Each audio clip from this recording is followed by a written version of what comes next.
అందరికీ మరణాత మరణాత మహిమ స్వరం కార్యక్రమం వీక్షిస్తున్న దేవుని పిల్లలైన మీ అందరికీ ప్రభు నామంలో శుభములు కలుగును గాక. ప్రతిరోజు ఇదే సమయంలో ఈ కార్యక్రమంను వీక్షించి దైవాశీర్వాదములు పొందండి. ఇప్పుడు పాస్టర్ సామ్యూల్ సుందర్ రెడ్డి గారు దేవుని వాక్య వర్తమానం అందిస్తారు. శ్రద్ధగా ఆలకించండి. నిన్ను రక్షించేది ఎవరు అంటే ఆయనే. మన రక్షణ ఆయనయ్యున్నాడు. ఎఫెసీ పత్రిక 2వ అధ్యాయము 8వ వచనం చదువుదాం. అపోస్తలుడు పౌలు చెప్తున్నటువంటి మాట. ఎఫెసీ పత్రిక 2వ అధ్యాయము 8వ వచనము. మీరు విశ్వాసము ద్వారా కృప చేతనే రక్షింపబడి ఉన్నారు. ఇది మీ వల్ల కలిగినది కాదు, దేవుని వరమే. ఆ రక్షణ అనేటటువంటి వరము దేవుడు మనకిస్తున్నాడు. ఆ రక్షణ ఎవరు అంటే గనక రక్షణ యెహోవాది అని రాయబడింది కీర్తనల గ్రంథములో. ఆ రక్షణ యెహోవాది అంటే ఆ రక్షకుడు ఎవరు అంటే యేసుక్రీస్తు ప్రభువారే. ఈరోజు బావిలో దాగి ఉండడం అంటే నీ రక్షణలో నీవు దాగి ఉండాలి. రక్షణ అనుభవిస్తున్నటువంటి, రక్షణ అనుగ్రహిస్తున్నటువంటి దేవుని చెంత నీవు దాగి ఉండాలి. ఈ బావి రక్షణకు ఆధారమైనటువంటి బావి. ఇంకా ఈ బావిలో నీవు దాగి ఉంటే గనుక, యేసు అనేటటువంటి ఈ బావిలో నీవు దాగి ఉంటే గనుక ఆపదలు, కష్టాలు, నష్టాలు, బలహీనతలు, వ్యాధులు, బాధలు ఏవి కూడా నీ చెంతకు రావు. నిన్ను కాపాడేవాడు, కునుకడు, నిద్రపోడు ఆయనే మనము సేవిస్తున్నటువంటి నిజమైన దేవుడు. బైబిల్లో ఉన్నటువంటి మాట ఇది. నిజమైన దేవుడు ఆయనే. నిజమైన దేవుడుగా ఉన్నాడు ఆయన. దేవుని మహిమ కలుగునుగాక. కాపాడేది ఆయనే, భద్రపరిచేది ఆయనే, రక్షించేది ఆయనే. కాబట్టి ఈ బావి ఎవరు అంటే యేసుక్రీస్తే. వీరు బావి అనుభవాన్ని కలిగి బావిలో దాగి ఉన్నారు. అనగా రక్షణ కలిగి రక్షించే రక్షకుడైన యేసులో దాగి ఉన్నారు. మొదటిగా కొండ మీద దాగి ఉండడం అంటే సన్నిధి గదిలో ప్రార్థన అనుభవంలో ఉండాలి. రెండవది మన్యము లేదా ఎడారిలో దాగి ఉండడం అంటే ఆత్మను పొందుకోవడం. మూడవదిగా బావిలో దాగి ఉండడం అంటే యేసుక్రీస్తు అనేటటువంటి రక్షకునిలో దాగి ఉండడమే. 3 అనుభవాలు అయ్యాయి. ఇక 4వ అనుభవంలోకి వెళదాం. 4వ అనుభవం మొదటి రాజుల గ్రంథము 17వ అధ్యాయము. మొదటి రాజుల గ్రంథం 17వ అధ్యాయము 3వ వచనాన్ని చదువుకుందాం.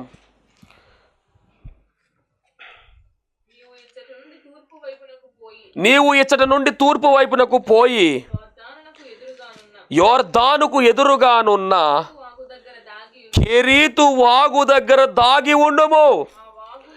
ఆ వాగు నీరు నీవు త్రాగుదువు, అచ్చటికి నీకు ఆహారము తెచ్చినట్లు. అక్కడ చెప్తున్నటువంటి మాట ఏమిటంటే కెరీతు వాగు దగ్గర దాగి ఉండు అని చెబుతున్నారు. ఎవరికి ఈ మాట చెబుతున్నారు అంటే, ఎవరికి ఈ మాట చెబుతున్నారంటే మరి పరిశుద్ధ గ్రంథములో ఒక అద్భుతమైనటువంటి క్యారెక్టర్, చాలా అద్భుతమైనటువంటి క్యారెక్టర్ పరిశుద్ధ గ్రంథంలో కొంతమంది వ్యక్తుల గురించి మనం మాట్లాడుకుంటేనండి వాళ్ళ చరిత్ర చాలా అద్భుతంగా ఉంటుంది. దేవుడు ఒక్కొక్కరిని ఒక్కొక్క రీతిగా వాడుకున్నాడు. ఒక్కొక్కరిది ఒక్కొక్క ప్రత్యేకత అయి ఉంది. ఒక్కొక్కరిది ఒక్కొక్క స్థాయి అయి ఉన్నది. ఈ పనికి వీరే సూట్ అవుతారు అన్నట్టుగా కనపడతారు. ఈయన ఎవరు అంటే ఏలియా. ఎలా వచ్చాడో తెలియదండి. 16వ అధ్యాయం వరకు కనపడ్డాడు. 17లో సడన్గా ఎంటర్ అవుతాడు. చూద్దాం సార్ ఆ మాట. 17:1 చూడండి. 17:1 అంతటా గిలాదు కాపరస్తుల సంబంధియును తిష్బీయుడైన ఏలియా అహాబు నొద్దకు వచ్చి, ఈ అహాబు ఎవరు అంటే కనుక ఒక రాజు అయి ఉన్నాడు. అహాబు రాజు నొద్దకు వచ్చి, ఇశ్రాయేలును పరిపాలిస్తున్నటువంటి రాజు అహాబు ఆయన దగ్గరకు వచ్చి ఏలియా అంటాడు కదా, ఎవని సన్నిధిని నేను నిలవబడి ఉన్నానో ఇశ్రాయేలీయుల దేవుడైన యెహోవా జీవము తోడు నా మాట ప్రకారము అవునుగాక. ఈ సంవత్సరములలో మంచైనను వర్షమైనను పడదని ప్రకటించెను. దేవునికి మహిమ కలుగునుగాక. మంచు పడదు, వర్షం పడదబ్బాయ్ అని చెప్పేసి రాజుగారు ఎదురుగుండా నిలవబడి ప్రకటన చేస్తున్నాడు. అది ఏలియా. రోషము కలిగినటువంటి ప్రవక్త, అగ్ని ప్రవక్త అనేటటువంటి పేరు కలిగినటువంటి వ్యక్తి. ఎంత గొప్ప స్టేట్మెంట్ ఇచ్చాడో, ప్రవచించాడు. 3.5 సంవత్సరాలు వర్షం పడలా. మరలా ఏలియా ప్రార్థించగా వర్షం పడినట్టుగా యాకోబు పత్రికలో మనం చూస్తాం. అంటే ఎంత గట్స్ ఉండాలండి రాజుగారి దగ్గర నిలబడి మాట్లాడాలంటే. తర్వాత అలా చెప్పినటువంటి ఆ యొక్క ఏలియా గారికి దేవుని వాక్కు చెప్పిన మాట, దేవుడు చెప్పిన మాట ఏమిటంటే 2వ వచనంలో రాయబడిన మాట, పిమ్మట యెహోవా వాక్కు అతనికి ప్రత్యక్షమై, నీవు ఇచ్చట నుండి తూర్పు వైపునకు పోయి యోర్దానుకు ఎదురుగానున్న కెరీతి వాగు దగ్గర దాగి ఉండుము. అంటే మరి కరువు అని చెప్పేశాడు కదా. ఇక మరి కరువులో కూడా ఈ ప్రవక్త ఏమవ్వాలంటే పోషింపబడాలి. ఊరంతా కరువు ఉండొచ్చు కానీ నీ ఇంటిలో కరువు ఉండదు. ఊరంతా ఇబ్బందులు ఉండొచ్చు కానీ నీ ఇంటిలో ఇబ్బందులు ఉండవు. ఎందుకంటే నీవు దాగి ఉన్నావు. ఎక్కడ అంటే బావి దగ్గర. ఏ బావి అంటే యేసు అనే రక్షణ బావిలో నువ్వు దాగి ఉన్నావు. కాబట్టి ఇక్కడ ఈరోజు ఇప్పుడు మనం చదువుతున్నటువంటి మాట ఏమిటంటే, ఈ ఏలియా కూడా దేవుడు చెప్తున్నాడు, నీవు కెరీతు వాగు దగ్గర దాగి ఉండాలి. ప్రపంచమంతా కూడా అనగా ఈ ప్రాంతం అంతా కూడా కరువు వస్తుంది. కాబట్టి ఈ ప్రాంతంలో కరువు ఉండొచ్చేమో కానీ నీకు కరువు లేదు. నేనున్నాను. నువ్వు కెరీతు వాగు దగ్గర ఉండు, ఆ వాగులో నీరు తాగు. నీకు ప్రతిరోజు ఉదయము సాయంకాలము కూడా నీకు నేను ఆహారం ఏర్పాటు చేస్తాను. ఆహారం తెచ్చేది మనుషులు కాదండి, ఆహారం తెచ్చేది కాకులు. అసలు కాకి ఆహారం తేవడం అంటే నిజంగా అద్భుతమైన విషయం అండి. అది కాకి ఆహారం తేవడం. చిన్నపిల్లలు ఏదైనా తింటా ఉంటే కాకి తన్నుకెళ్ళిపోద్ది, కానీ కాకి ఆహారం తేవడమా? అంటే దేవుడు చెప్పితే ఏ జంతువున వినాల్సిందే, తప్పదేక. గాడిదా నువ్వు మాట్లాడంటే మాట్లాడి బుద్ధి లేకుండా ఉన్నటువంటి బిలాముకి బుద్ధి చెప్పిందా గాడిద? దేవునికి స్తోత్రం. ఎంత అద్భుతం అది. చేప, యోనాను మింగమని చేపకు దేవుడు చెబితే కరెక్ట్గా సరైనటువంటి సమయం చూసుకుని యోనా ఇలా పడిన వెంటనే అలా మింగేసిందే. కుడివైపున వల వేయండి, రాత్రంతా వలలేస్తున్నారట. రాత్రంతా వలలేశారు, ఒక్క చేప పడలేదు. యేసుప్రభు చెప్తున్న మాట, ఇదిగో కుడివైపున వలయండి అబ్బాయి అంటే, అయ్యా రాత్రంతా వేసామయ్యా, రాత్రంతా ప్రయాసపడ్డామయ్యా అన్నారు. అయినా కానీ నీ మాట చొప్పున వేస్తామని చెప్పి కుడివైపున వల వేస్తే 153 చేపలు వచ్చి పడ్డాయంట. చూసారా? దేవుని మాట మానవుడు వినడం కన్నా ప్రకృతి వింటుంది ఆయన మాట. భూమి ఆయన మాట వింటుంది, ఆకాశం ఆయన మాట వింటుంది. సముద్రమా ఆగంటే ఆగిపోయింది, తుఫాను ఆగంటే ఆగిపోయింది. పంచభూతాలను శాసించగల శక్తి కలిగిన వాడు మన దేవుడు. పంచభూతాలు ఆయన చెప్పిన మాట వినవలసిందే. సమస్త జంతువులు ఆయన చెప్పిన మాట వినవలసిందే. సృష్టి అంతా ఆయన మాట వినవలసినదే. సృష్టికర్త అయినటువంటి దేవుడు ఆయన. ఆయన శాసించే దేవుడై ఉన్నాడు, పాలించే దేవుడై ఉన్నాడు, నడిపించే దేవుడై ఉన్నాడు. ఈ సృష్టిని సృష్టించింది ఆయనే, దీన్ని సృజించింది ఆయనే, దీన్ని నడిపించేది కూడా ఆయనే. కాబట్టి ఆయన మాట సృష్టి వింటుంది, ఆయన మాట జంతువులు వింటున్నాయి, ఇప్పుడు కాకి కూడా వింటుంది ఆయన మాట. మరి కాకి దేవుడిచ్చిన డ్యూటీ ఏమిటంటే,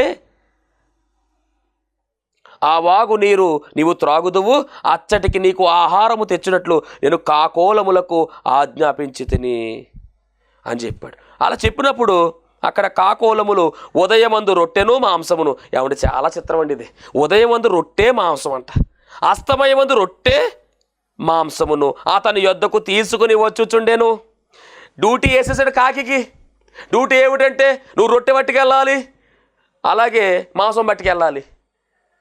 అంటే రొట్టె ఉంది, కర్రీ ఉంది, పొద్దున సాయంకాలం 2 పూట్ల భోజనం.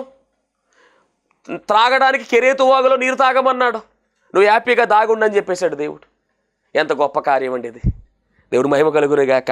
కెరీతు దగ్గర దాగి ఉన్నాడు ఎవరు అంటే ఈయన. ఇప్పుడు దీనిలో మనం నేర్చుకోవాల్సిన ఆత్మీయ అర్థం ఏమిటంటే, కెరీతు అంటే లోయ అని అర్థం అండి.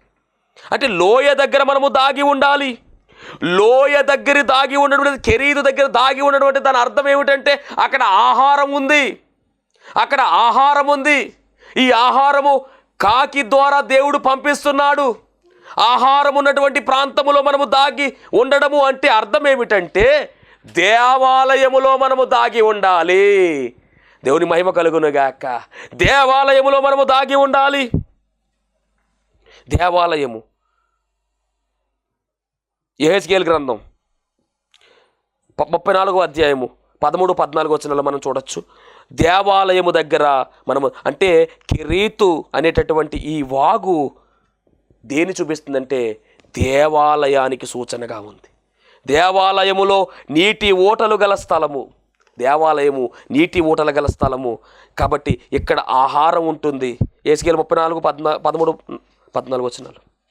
ఆయా జనులలో నుండి వాటిని తోడుకుని వచ్చి ఆయా దేశముల్లో నుండి వాటిని సమకూర్చి వాటి స్వదేశములోనికి వాటిని తెచ్చి పర్వతముల మీదను వాగుల యొద్దను దేశమందున్న సకలమైన కాపురపు స్థలమందును వాటిని మేపెదను. అంటే వాగుల యొద్ద మేతగల స్థలముల యొద్ద వాటిని మేపుతాను. ఇప్పుడు వాగుల యొద్ద మేతగల స్థలం అంటే వాగు మేతగల స్థలం ఎక్కడ ఉంది అంటే దేవాలయములో ఉంది. చాలా లోపలికి మనం వెళుతున్నటువంటి అంశం ఇది. ఆ కెరీతు వాగు దగ్గర నీళ్లున్నాయి, ఆహారం వస్తుంది. మందిరములో కూడా నీరు ఉంది, పరిశుద్ధాత్మని అభిషేకము నీటితో పోల్చబడింది. ఆహారము అనగా యేసుక్రీస్తు ప్రభువు వారే జీవాహారముగా ఈ లోకానికి వచ్చారు. వాక్యమయ్యున్నాడు ఆయన. ఆహారమయ్యున్నది. మనుష్యుడు రొట్టె వల్ల మాత్రము కాదు కానీ దేవుని నోటంలోంచి ప్రతి మాట వల్ల జీవించును అని రాయబడిన మాట. అంటే కెరీతు వాగు అనగా లోయ దగ్గర దాగి ఉండడం అంటే దేవాలయములో దాగి ఉండడం అంటే అక్కడ ఏమి లభిస్తుందంటే ఆహారము లభిస్తుంది. అక్కడ నీటికి కొరత లేదు, ఆహారానికి కొరత లేదు, ఆత్మీయ ఆహారము అక్కడ లభిస్తూ ఉంది. ఇర్మియా గ్రంథం 50వ అధ్యాయము, ఇర్మియా గ్రంథం 50వ అధ్యాయం 19వ వచనం. ఇశ్రాయేలు వారిని తమ మేత స్థలములకు నేను తిరిగి రప్పించేదను. వారు కర్మేలు మీదనున్న బాషాను మీదను మేయుదురు. ఎఫ్రాయిము కొండల మీద గిలాదులోను. ఏమండి గమనించాలి, ఇశ్రాయేలీయులు మేత మేయడం ఏంటి? అదే దేవుడిచ్చినటువంటి మాట. అంటే ఎక్కడ మేత మేస్తారు? కర్మేలు అన్నారు. కర్మేలు అంటే దేవుని తోట. కర్మేలు అనే మాటకు అర్థము దేవుని తోట. దేవుని తోట అంటే దేవుని ఆలయమే, దేవుని మందిరమే, దేవుడి దిగి వచ్చే స్థలమే. అంటే మేత ఎక్కడ మేయాలంటే మనం దేవాలయంలో మేయాలి. మందిర అనుభవం మనలో ఉండాలి. మందిరానికి వెళ్ళడానికి సాకులు చెప్పి మానేస్తున్నావేమో ఒకవేళ దేవుడితోనే మాట్లాడుతున్న మాట. మందిరానికి రావడానికి సాకులు చెప్పొద్దు. ఆదివారం మందిరానికి వెళ్ళవలసిందే, మందిరములో ఆరాధనలో ఏకీభవించవలసినదే, దైవజనుడి ద్వారా దేవుడు చెబుతున్నటువంటి మాటలన్నీ కూడా వినవలసినదే. దేవా, నా కోసము నువ్వు ఏం మాట్లాడనయ్యున్నావయ్యా, నా కోసం నువ్వు ఏం చెప్తావయ్యా అని వేచి ఉండాలి, నిలిచి ఉండాలి. చెప్పే ప్రతి మాట కూడా శ్రద్ధ కలిగి ఆలకించాలి. ఏదైనా గనక విషయం అర్థము కాకపోతే మరలా అడిగి తెలుసుకోవాలి. పాస్టర్ గారి వాక్యం చెప్తామంటే ఆ పాస్టర్ గారు నన్నే అంటున్నాడు అని వ్యతిరేకత చేసేటటువంటి వారు చాలామంది ఉంటారండి. నన్ను టార్గెట్ చేసి అనేస్తున్నారు. టార్గెట్ చేసి ఎవరు అనరు. నిలవబడేది మేము, మాట్లాడేది దేవుడే. నీతోనే దేవుడు మాట్లాడుతున్నటువంటి మాటలు, ఆ మాటలు విని సరిచేసుకోవాలి. దిద్దుబాటు ఉంటేనే సిద్ధపాటు కలుగుతుంది. సిద్ధపాటు లేకపోతే పరలోక రాజ్యంలోనికి వెళ్ళలేవు సెల్లమ్మా. నీలో దిద్దుబాటు ఉండాలి. దిద్దుబాటు ఎలా జరుగుతుందంటే దైవజనుడు చెప్పేటటువంటి మాటల ద్వారా దేవుడు నీలో దిద్దుబాటు కలిగిస్తాడు. అప్పుడు నువ్వు సిద్ధపాటు కలిగి ఉంటావు. దేవునికి స్తోత్రం. అంటే ఈరోజు ఈ వాగు అనుభవము, కెరీతు అనేటటువంటి ఈ వాగు అనుభవం ఏమిటంటే కనుక దేవాలయములో దాగి ఉండడమే. ఏలియా గారు కెరీతు వాగు దగ్గర దాగి మాదిరిగా మనము దేవాలయములో దాగి ఉండాలి. అక్కడే ఆహారము తీసుకోవాలి, ఆత్మీయ ఆహారము. అక్కడే నీరు అనగా జీవజలము అనగా పరిశుద్ధాత్మ అభిషేకముతో మనము నింపబడే కృప దయచేయును గాక. ఆమేన్. యేసుకేలు గ్రంథం 47వ అధ్యాయము, యేసుకేలు గ్రంథం 47వ అధ్యాయము 1-9 వచనాలు. మొదటి వచనం అలాగే 9వ వచనం కూడా చదువుకుందాం. యేసుకేలు గ్రంథము 47వ అధ్యాయం. అంతట మందిరపు గుమ్మమునకు నేను తోడుకుని వచ్చెను. అతడు మందిరపు గుమ్మమునకు నన్ను తోడుకుని వచ్చెను. మందిరము తూర్పు ముఖముగా ఉండెను. నేను చూడగా మందిరపు గడప క్రింద నుండి నీళ్లు ఉబికి తూర్పుగా పాడుచుండెను. ఆ, ఆ నీళ్లు బలిపీఠమునకును దక్షిణముగా మందిరపు కుడి ప్రక్కను క్రింద నుండి పారుచుండి. ఏమంటే మందిరం క్రింద గడప, అక్కడ గమనించాలి, గుమ్మము దగ్గర నుంచి అనగా గడప కమ్ముల నుంచి నీరు వస్తూ ఉందండి. అంటే మందిరంలో ఏముంది? నీరుంది. అదే పరిశుద్ధాత్మకు సాదృశ్యం. ఈ నది నుంచి వస్తుంది. ఏ నది అంటే అది దేవుని నది అని చెప్పి బైబిల్లో చెప్పబడింది. కాబట్టి ఇదంతా కాదు, కానీ కెరీతు వాగు అనేటువంటి అనుభవము దాగి ఉండడం అంటే మందిరములో దాగి ఉండాలి. నువ్వు మందిరానికి వెళ్తున్నావా? ఎన్ని రోజులు అయిపోయింది మందిరానికి వెళ్ళి? ఎన్ని వారములు అయిపోయింది? ఎన్ని నెలలు అయిపోయింది? నిర్లక్ష్యము వద్దు. మందిరానికి ఎలా వెళ్ళాలి అంటే సమయానికి వెళ్ళాలి. మందిరానికి సమయానికన్నా ముందుగానే వెళ్ళాలి. ముగింపులో వెళ్ళేవారు కొందరు, పాటలు అయిపోయిన తర్వాత వెళ్ళేవారు కొంతమంది, ఆరాధన అయిపోయిన తర్వాత వెళ్ళేవారు కొంతమంది, వాక్యానికి వెళ్ళేవారు కొంతమంది, వాక్యం చెప్తుంటే బయటకు వెళ్ళిపోయేవారు కొంతమంది. అలాంటి నిర్లక్ష్య ధోరణి పని చేయదు. నువ్వు మందిరానికి వెళ్ళావంటే ప్రారంభము నుంచి ముగింపు వరకు మందిరములో ఉండాలి. దేవుని నామస్మరణ చేయాలి. ఆత్మతో నింపబడాలి.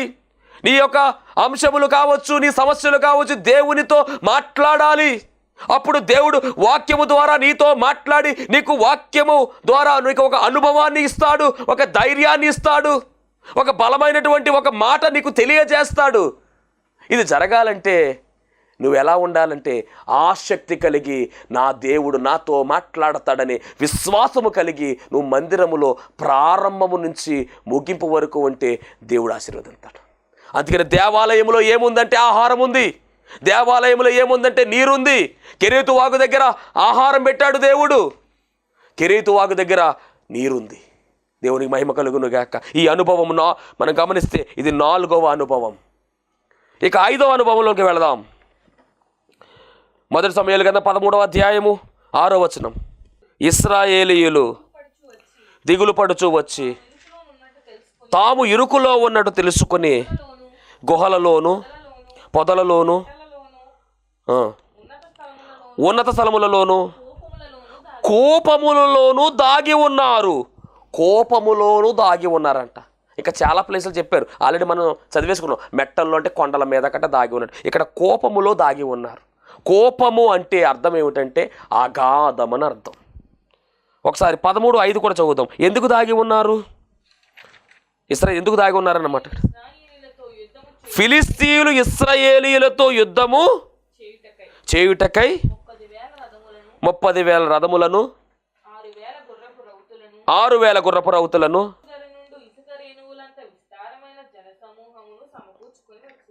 సమకూర్చుకొని వచ్చిరి. వీరు బయలుదేరి చాలండి. ఏదేమైనప్పటికీ అక్కడ ఒక యుద్ధం జరుగుతూ ఉంది. ఆ సమయములో మరి కోపములో వారు దాక్కున్నట్టుగా మనం చూస్తున్నాం. ఎందుకు అంటే కనుక వారికి భయపడి. ఈ కోపము గురించి మనకు బాగా అర్థం కావాలంటే యోనా గ్రంథంలోకి వెళ్తే మనకు బాగా అర్థమవుతుంది. కోపము అంటే ఏం కాదండి, అగాధం అని అర్థం. ఒక్కోసారి అగాధములో మనం దాగి ఉండాలి. ఇప్పుడు యోనా గ్రంథంలోకి మనం వెళ్తే కనుక యోనా గ్రంథం 2వ అధ్యాయము 7వ వచనంలో కోపం గురించి చాలా చక్కగా రాశారు అక్కడ. యోనా గ్రంథము 2వ అధ్యాయం 7వ వచనం. కోపములో నుండి నా ప్రాణము నాలో మూర్ఛిల్లగా నేను యెహోవాను జ్ఞాపకము చేసుకొంటిని. కోపములో నుండి నా ప్రాణము నాలో మూర్ఛిల్లగా నేను యెహోవాను జ్ఞాపకం చేసుకుంటాను. అంటే కోపము అంటే అగాధం. యోనా గారు దేవుడు చెప్పినటువంటి నినేవే పట్టణానికి వెళ్లకుండా తర్షీషునకు పోయే ఓడ ఎక్కి తర్షీషునకు ప్రయాణం అయిపోయాడు. దేవుడు కుడి పక్కకు వెళ్ళమంటే ఎడం పక్కకు వెళుతున్నాడు. దేవుని మాట ఆయన చేయకుండా వ్యతిరేకంగా వెళ్ళిపోతున్నాడు. అప్పుడు దేవుడు చేపకు ఆజ్ఞాపించి మొత్తం మీద చేప కడుపులోనికి యోనాను పంపించాడు. ఇప్పుడు యోనా ఎక్కడ ఉన్నాడంటే కోపములో ఉన్నాడంట, అగాధములో ఉన్నాడంట. బయట ప్రపంచంతో సంబంధం లేదు, బయట ఏం జరుగుతుందో యోనాకు తెలియదు. అలాంటి సమయంలో యోనాకి ఎవరు గుర్తొచ్చారు? ఇంతకనే దేవుడు గుర్తొచ్చాడు. కాబట్టి ఇక్కడ అగాధమైనటువంటి అనుభవం ఏమిటంటే కనుక అగాధమైన అనుభవంలో ఉంటే దేవుడు జ్ఞాపకం వస్తాడు. మరి వచ్చిన తర్వాత యోనా ఏం చేశాడు అక్కడ రాయబడింది. అధ్యాయం 3వ అధ్యాయం మనం గమనిస్తే కనుక 2వ అధ్యాయం మనం గమనిస్తే కనుక పశ్చాత్తాపంతో యోనా ప్రార్థించాడండి. ఎంత అద్భుతమైన ప్రార్థన చేస్తాడు. ప్రసవ వేదన ప్రార్థన అని పేరు పెట్టారు దీనికి. అంత ప్రార్థన చేస్తే యోనాకు దేవుడు మరలా అవకాశం ఇచ్చాడు. ఏ చేప అయితే మింగిందో అదే చేప తీసుకుని వెళ్ళి ఎక్కడ వేసింది అంటే కనుక చక్కగా మరి ఒడ్డు మీద అది కక్కి వేసినట్టుగా మనం చూస్తూ ఉన్నాం. కాబట్టి మరి అగాధము అనేటటువంటి కోపము అంటే అగాధమనే అనుభవం కూడా మనలో ఉంటుంది. చాలా జాగ్రత్తగా మనం గమనించాలి. ఇర్మియా గ్రంథం 49వ అధ్యాయం 30వ వచనం. ఆసోర్ నివాసులారా, బబులోను రాజైన నెబుకద్నెజరు మీ మీదకి రావాలనని ఆలోచన చేయుచున్నాడు. మీ మీద పడవలనని ఉద్దేశముతో ఉన్నాడు. యెహోవా వాక్కు ఇదే, పారిపోవుడి, బహులోతున వెల్లుడి, అగాధ స్థలముల్లో దాగుడి. చూసారా, అగాధ స్థలం అనే అనుభవం కూడా మనలో ఉండాలి. అక్కడ దేవుడు కాపుదలిస్తాడు. యోనా అగాధ స్థలంలో ఉన్నాడు కానీ దేవుడికి ప్రార్థన చేస్తున్నాడు. అంటే అగాధ స్థలంలో కూడా దేవుడు కాపుదలు ఇచ్చేసాడు యోనాకు. అలాగే మనకు కూడా కాపుదలిస్తాడు. ఇక 6వ అనుభవాన్ని చూసుకుని మనం ముందుకు వెళదాం. యెషయా గ్రంథం 26వ అధ్యాయము, యెషయా గ్రంథం 26వ అధ్యాయము 21వ వచనం. అంతఃపురంలో దాగి ఉండడం ఇది. యెషయా గ్రంథం 26వ అధ్యాయము 21వ వచనం. నీవు వెళ్ళి నీ అంతఃపురములో ప్రవేశించి నీవు వెళ్ళి నీ తలుపులు వేసుకొని, అదండి అంతఃపురములో తలుపులు వేసి దాగి ఉండమంటున్నాడు. అంతఃపురంలో దాగి ఉండడము, తలుపు వేసి దాగి ఉండడం అంటే అర్థం ఏమనుకుంటున్నారు? అందుకనే కొన్ని సందర్భాల్లో మనం ఇంట్లోంచి బయటికి వెళ్ళడం ప్రమాదం. కాబట్టి ఇంటిలో ఉండమని చెప్తున్నాడు దేవుడు. కరోనా టైంలో మనం అందరం ఏం చేసాం మన అందరికీ తెలుసు. ఏం చేసేవాళ్ళు? బయటికి వెళ్ళేవాళ్ళమా? లేదు, ఇంటి దగ్గర ఉండేవాళ్ళు. అంటే ఇంటి దగ్గర ఉండి పడుకోమని చెప్పట్లా. ఇంటి దగ్గర ఉండి ఏం చేయాలంటే గదిలోనికి వెళ్ళి తలుపు వేసి రహస్యమందు చూచుచున్న మీ తండ్రికి ప్రార్థన చేయము. అప్పుడు రహస్యమందు చూసి మీ తండ్రి ఖచ్చితంగా మీకు సమాధానం ఇస్తాడు అని మనందరికీ బాగా తెలుసు. అంటే ఇంటి దగ్గర ఉండి దేవుడు ఏం చేయమంటున్నాడంటే గదిలోనికి వెళ్ళి ఉపవాసము ఉండి ఉపహాసించి ప్రార్థన చేయాలి. అది ఇంటి దగ్గర. అంతఃపురంలో దాగి ఉండడం అంటే, అంతఃపురం అంటే ఏం కాదు, మన ఇల్లే మనకు అంతఃపురం. మనం మన ఇంటిలోకి వెళ్ళి ఉపవాసం ఉండి ఉపహసించి దేవుణ్ణి వేడుకోవాలి. అందుకనే ఇంటిలో దాగి ఉండాలి. ఈ అనుభవం కూడా మనలో ఉండాలి. వ్యక్తిగత ఉపవాసం చేసే అనుభవం ఉందా నీకు? ఈరోజు అడుగుతున్నాడు ప్రభు. వ్యక్తిగత ఉపవాసం చేసే అనుభవం ఉంటే బయటికి వెళ్ళి సాటింపు వేసుకోమాకూడదు. ఏం చేయాలంటే గదిలో ఉండి చక్కగా మరి ప్రార్థన చేసుకోవాలి. మత్తయి సువార్త 6వ అధ్యాయం 17-18 వచనాల్లో ఈ మాటలు ఉన్నాయి. దావీదు గారు కూడా 7 రోజులు ఉపవాసం చేశాడు. ఒక సమయంలో బయటికి రాలేదంటే దావీదు ఇంటిలోనే ఉపవాసం చేసేసాడు. అలాగే ఆ అనుభవం కూడా మనలో ఉండాలి. అంతఃపురంలో దాగి ఉండే అనుభవం అన్నారు దీన్ని. ఇక ఆఖరిగా 7వ అనుభవం ఏంటంటే బహులోతైన అనుభవం ఇది. ఇర్మియా గ్రంథం 49:8 ఇర్మియా గ్రంథం. యాషావును విమర్శించుచు నేను అతనికి కష్టకాలము రప్పించుచున్నాను.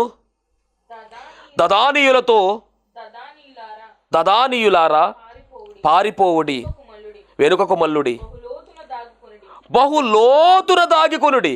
అంటే ఎవరిని దాక్కోమంటున్నాడంటే దదానీయులను దాక్కోమంటున్నాడు దేవుడు. ఎక్కడ దాక్కోమంటే బహులోతుగా దాక్కోమంటున్నాడు. ఏమిటి బహులోతుగా? బహులోతుగా అంటే దాని అర్థం ఏమిటంటే మన భక్తి ఎలా ఉండాలి అంటే శక్తికి మించిన భక్తి మనం చేయాలి. అదే బహులోతుగా దాక్కునే అనుభవం. బహులోతుగా దాక్కునే అనుభవం అంటే ఏంటంటే మన భక్తి శక్తికి మించిగా చేయాలి. నా శక్తి ఎంతే కానీ చేయలేను అన్నట్టు కాదండి. మన శక్తికి మించి మనం భక్తి అంటే భక్తిలో మనం ఎలా ఉండాలంటే బాగా లోతుగా వెళ్ళిపోవాలి. ఏ చెట్టు అయితే వేరు బాగా లోపలికి తన్ను పెట్టుకుంటుందో ఆ చెట్టు నిలిచిపోతుంది. గాలి వచ్చినా, వర్షం వచ్చినా, వరద వచ్చినా అది స్టాండర్డ్గా ఉండిపోతుంది. అలాంటి భక్తి మనం చేయాలి. గాలేసి తుఫాను వచ్చి ఎగిరిపోయే చెట్ల వల్లే మనం ఉండకూడదు. మనము బండ మీద కట్టబడినటువంటి వారమై ఉన్నాం. పునాది గట్టిగా ఉండాలి.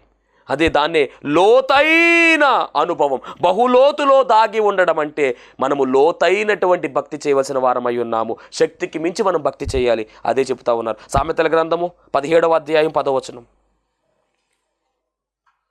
పైగా ఇంకో మాట ఏమిటంటే ఈ భక్తిలో సాతానికి మనం దొరకకూడదు.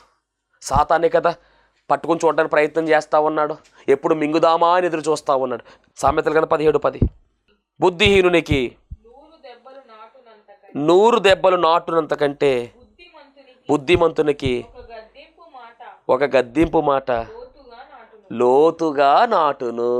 బుద్ధిహీనుడికి ఎన్ని చెప్పినా కానీ పని అవదండి, కానీ బుద్ధిమంతుడికి ఒక్క గద్దింపు మాట అంట లోతుగా నాటుకుపోతుందంట. మన భక్తి కూడా లోతుగా ఉండాలి. సాతాను మనల్ని కదిలించే భక్తి మనం చేయకూడదు, సాతాను పారిపోయే భక్తి మనం చేయాలి. ఆ భక్తి నీలో ఉందా అని ఈరోజు అడుగుతూ ఉన్నాడు దేవుడు.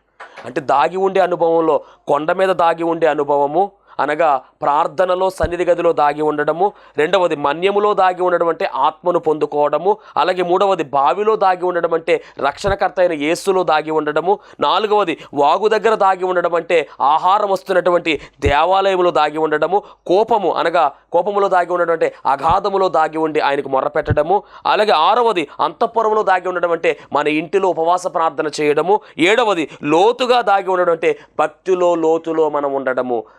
ఈ దాగి ఉండేటటువంటి అనుభవాలు దేవుడు మనకు అనుగ్రహించి నిత్యరాజ్యములోనికి మనల్ని నడిపించును గాక. ఆమేన్. మహోన్నతునికి వందనాలు, స్తోత్రాలు తండ్రి. ప్రాముఖ్యమైన సమయంలో దేవా నాయన మీరు మాతో మాట్లాడిన ప్రతి మాటను బట్టి మీకు వందనాలు. దాగి ఉండే అనుభవాన్ని ప్రభువా నాయన తండ్రి ఆయా సందర్భాలలో ప్రభువా నాయన మాకు వస్తూ ఉన్నాయి దేవా. ఇదిగో నాయన మరి ఎలా దాగి ఉండాలో, దాగి ఉండి మేము ఏమి చేయాలో మర్మములను బయలుపరిచావు దేవా, నీకు స్తోత్రాలు. ఇదిగో నీ బిడ్డలలో ఉన్నటువంటి బలహీనతలు, ఇబ్బందులు, ఇరుకులు అన్నీ తొలగించండి ప్రభువా. శాంతిని, సమాధానమును సమృద్ధిగా దయచేసి నీ కృపలో బలపరచుమని, ఫలపరచుమని, ఆశీర్వదించుమని యేసు నామములో అడుగుచున్నాం పరమ తండ్రి. ఆమేన్. అందరికీ మరణాత. దేవునికి స్తోత్రం. అందరికీ వందన మరణాత తెలియజేస్తున్నాను. మరణాత మహిమస్వరం అనే ఆధ్యాత్మిక కార్యక్రమాన్ని వీక్షిస్తున్న మీ అందరికీ కూడా మరొక పర్యాయము ప్రభు పేర వందన మరణాత తెలియజేస్తూ ఉన్నాను. మరి ఈ కార్యక్రమము ఎంతో ఆశీర్వాదంగా ఉందని, ఈ కార్యక్రమం ద్వారా ఎన్నో మేళ్లు పొందుకున్నామని మరి మీరు అందరూ కూడా ఫోన్ కాల్ చేస్తూ ఉన్నారు. చాలా సంతోషము. ఎన్నో అద్భుత ఆశ్చర్యకార్యాలు దేవాదేవుడు ఈ కార్యక్రమం ద్వారా జరిగిస్తూ ఉన్నారు. దేవుని నామమునికి మహిమ కలుగునుగాక. మరి మీరు చూస్తున్నటువంటి ఈ యొక్క షెడ్ గురించి గతంలో మీకు చెప్పడం జరిగింది. యజమానుడు మరి దీన్ని బేరం పెట్టారని చెప్పేసి, దీన్ని తీసుకుంటే ఇక్కడ ఆరాధన జరుగుతుంది, లేకపోతే మనం బయటికి వెళ్ళాలనేటువంటి పరిస్థితిని మీకు చెప్పినందుకు చాలామంది మరి సహకరించారు. కొంతమంది మరి అమౌంట్ పంపించడం జరిగింది, అలాగే ప్రార్థన చేయడం జరిగింది. దేవుని మహాకృపను బట్టి పంపించినటువంటి కొంత అమౌంట్ మరి యజమానుడికి కట్టడం జరిగింది. ఇంకా చాలా అమౌంట్ మనము వారికి ఇవ్వాల్సి ఉంది. కనుక మరి ఈ కార్యక్రమాన్ని వీక్షిస్తున్నటువంటి మీకు ఎవరికైనా కనుక ప్రేరేపణ కలిగినట్లయితే కనుక మరి మీ వంతు సహకారాన్ని అందించండి. ఈ దీన సేవకునికి మీ యొక్క సహకారం అందించి ఈ సేవను మరి ముందుకు వెళ్ళేలాగా సహకరించవలసిందిగా ప్రభు పేరు తెలియజేస్తూ ఉన్నాను. మీకు ఎవరికైనా కనుక మరి ప్రేరేపణ కలిగినట్లయితే కనుక స్క్రీన్ మీద కనపడుతున్నటువంటి ఆ నెంబర్కి ఫోన్పే చేయండి, లేదా ఫోన్ చేసినట్లయితే కనుక నేనే స్వయంగా మాట్లాడతాను. మీ సహకారాన్ని అందించండి. ప్రభు పనిలో మీరు కూడా పాలి భాగస్తులు కావాల్సిందిగా ప్రభు పేరు తెలియజేస్తున్నాను. అందరికీ మరణాత.